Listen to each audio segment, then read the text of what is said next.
Hello guys, welcome back. आज आप मेरे साथ डिस्कस करने जा रहे हैं यूपीपीसीएस 2018 प्री का क्वेश्चन पेपर, जिसमें हम पॉलिटिकल साइंस के क्वेश्चंस को डिस्कस करेंगे विद आंसर।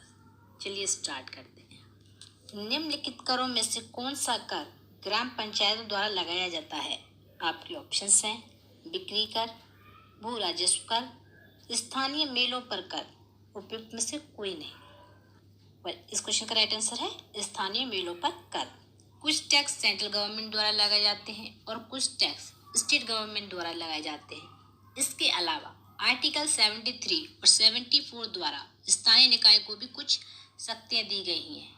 29 सब्जेक्ट में ये कहा गया है कि स्थानीय जगहों पर जो फेयर या कोई कल्चरल प्रोग्राम होता है तो वहाँ पर टैक्स स्थानीय निकाय लगा सकते हैं, लेकिन ये स्टेट के ऊपर है कि टैक्स लगाने की इन्हें परमिशन देता है या नहीं। नेक्स्ट क्वेश्चन, भारत में निम्नलिखित 5 वर्षीय योजनाओं में किसका मुख्य ध्येय संपोषणीय वृद्धि था?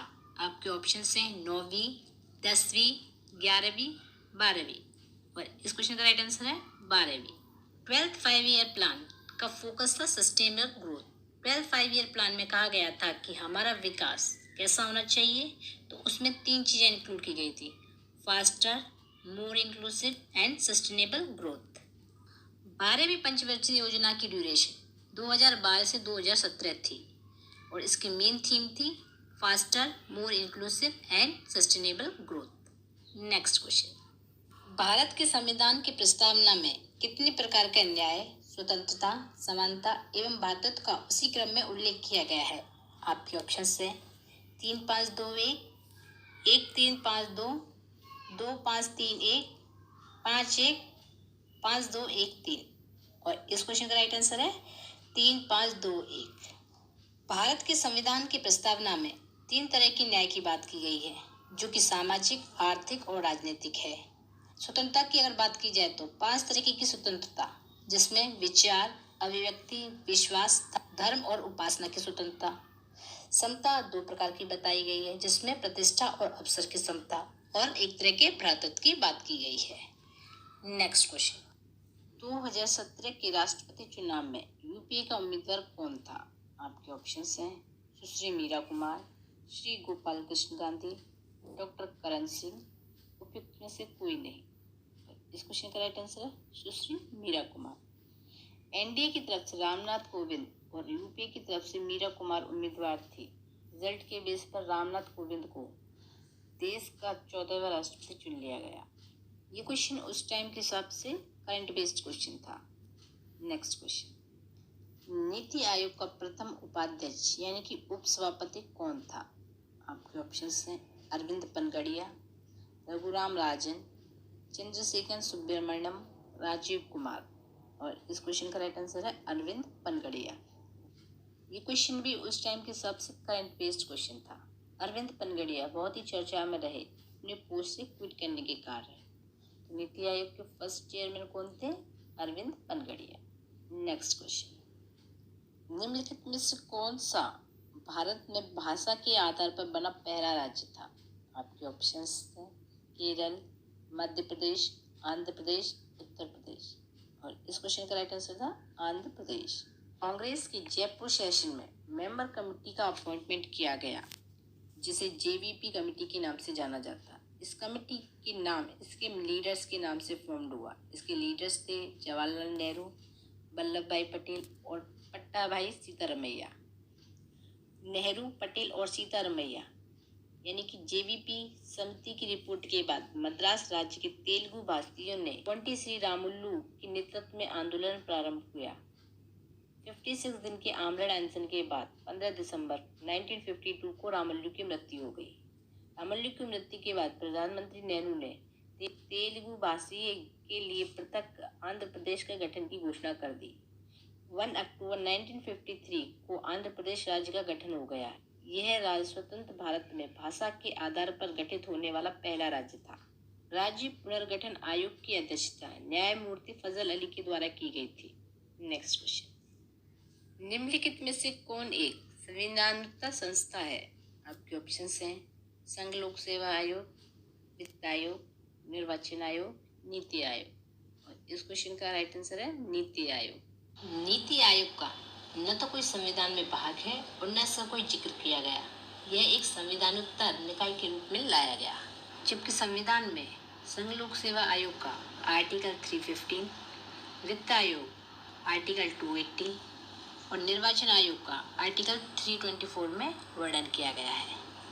नेक्स्ट क्वेश्चन, सरकारी आयोग की संस्तुतियां निम्नलिखित में से किससे संबंधित है? आपके ऑप्शन हैं राजस्व का विवरण, राष्ट्रपति की शक्तियां एवं कार्य, संसद की सदस्यता, केंद्र राज्य संबंध। और इस क्वेश्चन का राइट आंसर है केंद्र राज्य संबंध। सरकारी आयोग केंद्र राज्य संबंधों पर गठित किया गया था।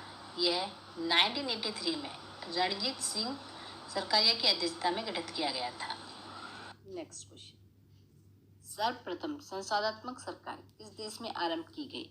आपके ऑप्शन हैं ग्रेट ब्रिटेन में, बेल्जियम में, फ्रांस में, स्विट्जरलैंड में। और इस क्वेश्चन का राइट आंसर है ब्रिटेन में। इस क्वेश्चन के लिए हमें पता होना चाहिए कि लोकतंत्र की जननी किसे कहा जाता है? ब्रिटेन को। और ब्रिटेन संसदीय लोकतंत्र के द्वारा ही स्टार्ट हुआ है और ब्रिटेन का कॉन्स्टिट्यूशन अनरिटन है। तो पार्लियामेंट फॉर्म ऑफ गवर्नमेंट कहाँ से बोरो किया गया है? ब्रिटेन से।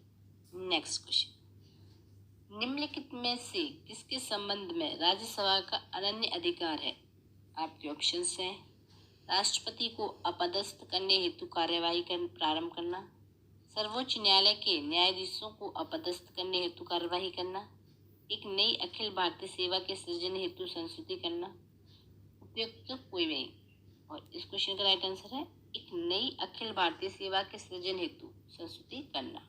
देखिए, लोकसभा और राज्यसभा की जो पावर्स हैं वहाँ कुछ जगह तो लोकसभा को अधिक पावर्स मिली हुई हैं और कुछ जगह राज्यसभा को, कुछ जगह बराबर और कुछ जगह स्पेशल पावर मिली हुई है जो सिर्फ राज्यसभा के पास है। जैसे आर्टिकल 249 के तहत और कोई सब्जेक्ट स्टेट से जुड़ा है लेकिन राष्ट्रीय हित का है, अगर संसद को कानून बनाने का अधिकार देना है तो राज्यसभा के संकल्प पर ही संसद ऐसे सब्जेक्ट पर लॉ फॉर्म कर सकती है।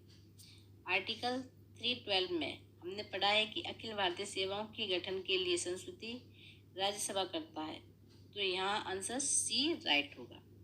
नेक्स्ट क्वेश्चन, भारत के संविधान के किस भाग में हम नागरिकता से संबंधित प्रावधान को पाते हैं? आपके ऑप्शंस हैं भाग 1, भाग 2, भाग 8, भाग 9।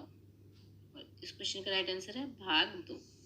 ये क्वेश्चन बहुत इजी पूछा गया था। जैसा कि हम जानते हैं, part 2 of Indian constitution India में रहने वाले सिटीजन्स का बारे में बताता है। पार्ट 1 संघ एवं उसके राज्य क्षेत्र से रिलेटेड है।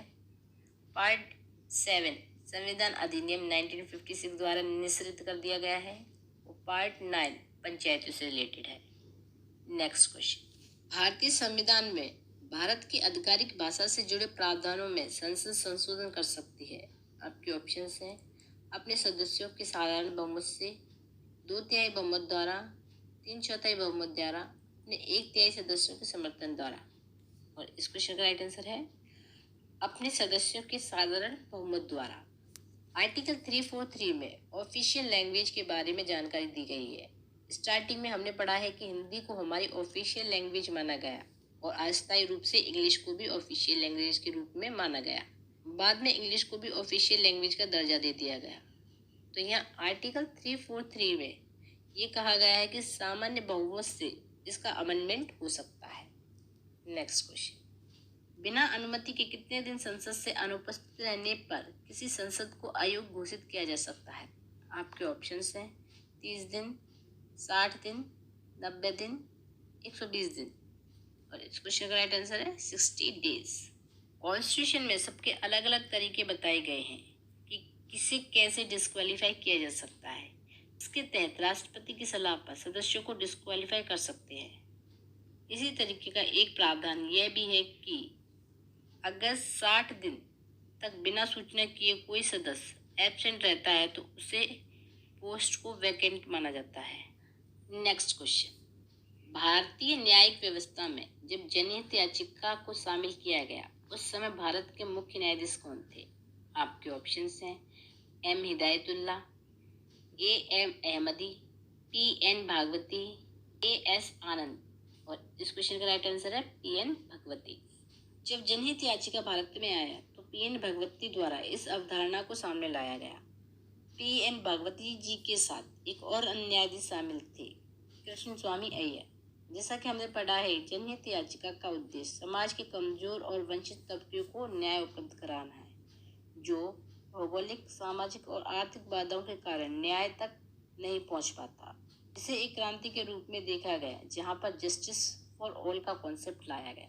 नेक्स्ट क्वेश्चन, भारत की संविधान सभा की अंतिम बैठक का सही तिथि बताइए।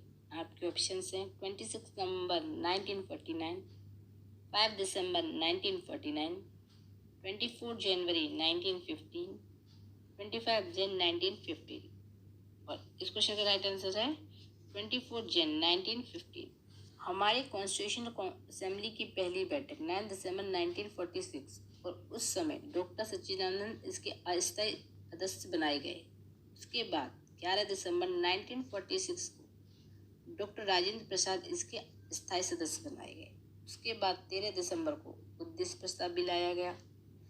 2 साल 11 महीने 18 दिन बाद 26 नवंबर 1946 को संविधान स्वीकार किया गया, जिसे हमें 26 नवंबर को कॉन्स्टिट्यूशनल डे के रूप में मनाया जाता है। लेकिन कॉन्स्टिट्यूशनल असेंबली की अंतिम बैठक 24 जनवरी 1950 को हुई और इसी दिन डॉक्टर राजेंद्र प्रसाद को देश का पहला राष्ट्रपति बनाया गया। नेक्स्ट क्वेश्चन, निम्नलिखित में किसे भंग नहीं किया जा सकता है पर समाप्त किया जा सकता है। आपके ऑप्शंस हैं लोकसभा, राज्यसभा, विधानसभा, विधान परिषद। इस क्वेश्चन का राइट आंसर है विधान परिषद। यहाँ अगर देखा जाए तो हम जानते हैं कि लोकसभा डिसॉल्व होता है और यहाँ हमें ये भी पता है कि संविधान और विधानसभा को भी डिसॉल्व किया जा सकता है, ये भी एक अस्थायी सदन है। अभी यहाँ हम जानते हैं कि राज्यसभा भी भंग नहीं होता है और विधान परिषद भी भंग नहीं होता। अब यहाँ आपको ध्यान देना है कि किससे भंग नहीं किया जा सकता लेकिन समाप्त किया जा सकता है। जैसा कि हमने कॉन्स्टिट्यूशनल में आर्टिकल 169 में पढ़ा है कि राज्य विधान परिषद को समाप्त किया जा सकता है लेकिन राज्यसभा को समाप्त नहीं किया जा सकता। नेक्स्ट क्वेश्चन, भारत सरकार द्वारा महिला एवं बाल विकास के लिए स्वतंत्र मंत्रालय कब स्थापित किया गया। आपके ऑप्शंस हैं 1985, 1986, 1987, 1988। पर इस क्वेश्चन का राइट आंसर है 1985। देखिए, ये डिस्प्यूटेड क्वेश्चन है। 1985 से ये विभाग मानव विकास एवं संसाधन मंत्रालय के अंदर एक विभाग था और 2006 में इसे एक स्वतंत्र मंत्रालय के रूप में सेपरेट किया गया। यहाँ क्वेश्चन का आंसर तो 2006 होना चाहिए, लेकिन ये ऑप्शन में नहीं है, तो इसका आंसर 1985 होगा। नेक्स्ट क्वेश्चन, लोकसभा में केंद्र शासित क्षेत्रों का सर्वाधिक प्रतिनिधित्व कितना हो सकता है। आपके ऑप्शंस हैं 15, 20, 25, में से कोई नहीं, पर इस क्वेश्चन का राइट आंसर है 20। जैसा कि हम जानते हैं, लोकसभा की अधिकतम संख्या 552 है, जिसमें से 530 मेंबर स्टेट से हो सकते हैं, 20 मेंबर यूनियन टेरिटरी से और 2 मेंबर्स एंग्लो इंडियन नॉमिनेट होते हैं। तो यहाँ आंसर होगा 20। ये थे यूपीपीसीए 2018 प्री के क्वेश्चन पेपर के पॉलिटिकल क्वेश्चंस। उम्मीद करती हूँ क्वेश्चंस आपको पसंद आए होंगे। Keep watching. Thank you.